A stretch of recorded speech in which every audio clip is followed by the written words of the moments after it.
What did Palpatine actually think of his disfigured face? Welcome back, acolytes of our archives. We've been waiting for you. The shriveled and repulsive appearance of Darth Sidious is the famous iconic look of the Emperor. Thanks to a violent duel with Windu, ever since the events of Coruscant at the climax of the Clone Wars, She Palpatine has been forever transformed, or rather revealed, from that kindly look of a Naboo senator to the repulsive monster that is the Emperor of the Galaxy. In both legends and canon continuity, Sidious doesn't seem to pay much mind to what happened, but is more focused on the immediate concerns, turning Anakin to the dark side and executing Order 66. The rise of the Empire was at hand, and they had to move very quickly. The only thing he did about his appearance was don a cloak, and the only time we know of him mentioning it was during the Senate meeting when he said that the attempt on his life had left him scarred and deformed. But of course, this was only a sympathy play, and one to manipulate the Senate into granting him the powers of an emperor, as well as to turn the galaxy against the Jedi. Very rarely do we ever see Sidious share his real opinion about what happened to him and what the dark side has done to his face. But now, my friends, our researchers have found something very interesting in both the Darth Plagueis novel as well as the Revenge of the Sith novelization that paints a distinct picture of Palpatine's views on his own appearance and disfigurement, and what we found defines his character perfectly. So, come along with us today as we open up another holocron and see what the Dark Lord of the Sith thinks about vanity. Sheev Palpatine as a senator and the Supreme Chancellor usually cared a great deal for his appearance, not only to look professional, but also to play the part of an innocent senator from Naboo.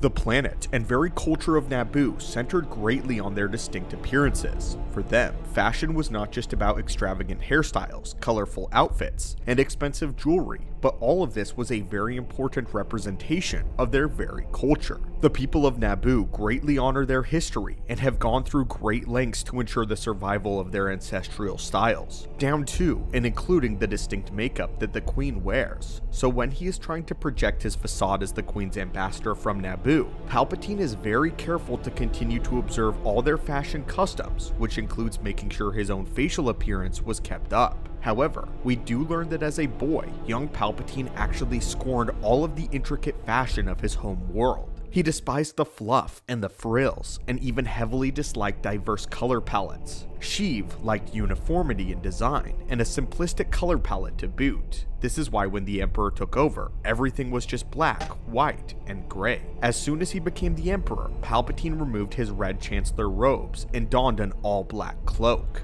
But what does all of this have to do with his face? In Palpatine's younger years, he was rather handsome, and he used this fact greatly to his advantage. Being a good-looking young man definitely had its peaks, and it aided his already powerful charisma, something that he made sure to flex often. His appearance was clean, well-kept, and very professional, all of which was extremely important when climbing a political ladder. There was even a time when a young Sheev Palpatine worried for his complexion, which he spoke of with his master Plagueis during their training, and this is what he said in the Plagueis novelization. Sidious says, "Will I eventually be physically transformed?" To which Plagueis responds, "Into some aged, pale skin, rapsy voice, yellow-eyed monster you mean? Such as the one you see before you," Plagueis gestured to himself. Let's pause the reading for a moment here. Plagueis has undergone physical transformations after he began delving into the dark side of the Force, and Palpatine was actually unsettled by this fact at first. Of course, since he was younger at this point, he still held on to the concerns of youthful things such as beauty. However, his mind would be forever changed by what Plagueis would say next.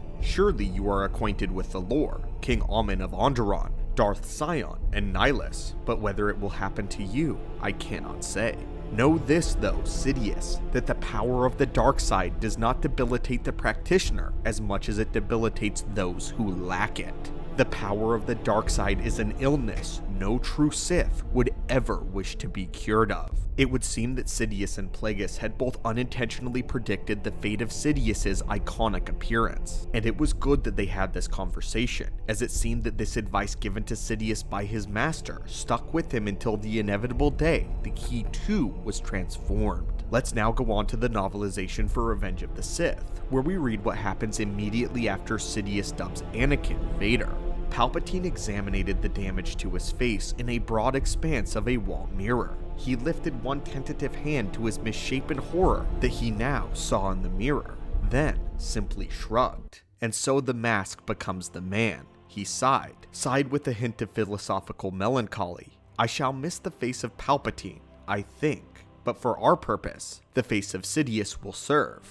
Yes, it will serve well. When it finally happens, Palpatine's initial opinion at first is of sorrowful indifference. For him, it was simply how things panned out in the Great Plan, and if his face was the sacrifice, then so be it. He mentions that he might miss the face of Palpatine, but then he turns his entire situation to his advantage once again when he says that the face of Sidious will serve its purpose. We must pay careful attention to his wording here. Palpatine was considered once very handsome features, and this has always been a mask to him. The face and the facade was Palpatine the boy that died that day that he killed his entire family and swore himself to the darkness. He no longer cared for that face because it was the face of a man long dead. The shriveled horror that now was his physical appearance was what he regarded as the face of Sidious, his true face. The way that the scene is shot of Mace Windu using Sidious's lightning to deform him was more like Sidious's own dark power revealing who he truly was. So we might say that Sidious somewhat mourned for the face that had gotten him where he was, but now that that season of his life was over, and now it was time for the season of the Dark Lord,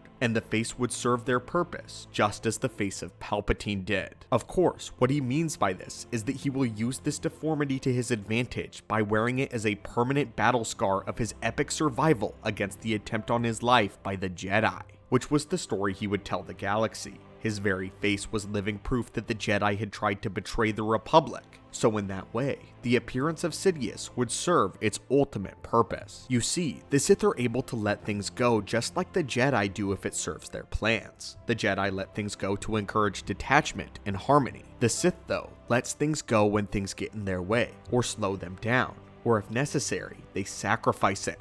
Darth Malgus had to give up taking revenge of a Jedi rival because of his girlfriend and because of the fact that she got in the way and was taken hostage. Afterwards, Malgus realized that his love had blinded him, and Malgus killed her because she had become his weakness. In the same way, Palpatine had needed this to happen in order to convince Anakin and Windu that he was too weak to defend himself. This was what ultimately goaded Anakin to the darkness. In the heat of the battle against the Jedi, Palpatine's face had been the only real casualty in the effort to destroy his longtime rival. And for Sidious, this was no real casualty, and so he offered it freely. A perfect plan, perfectly representative of Darth Sidious. But anyway, my friends, this is what Sidious truly thought about his disfigured face. I hope you enjoyed our breakdown and analysis, and tell us, was this something that you ever wondered about? Do you think that Sidious ever regretted what happened to him? Let us know in the comments down below. And as always, may the Force be with you, and have a great day.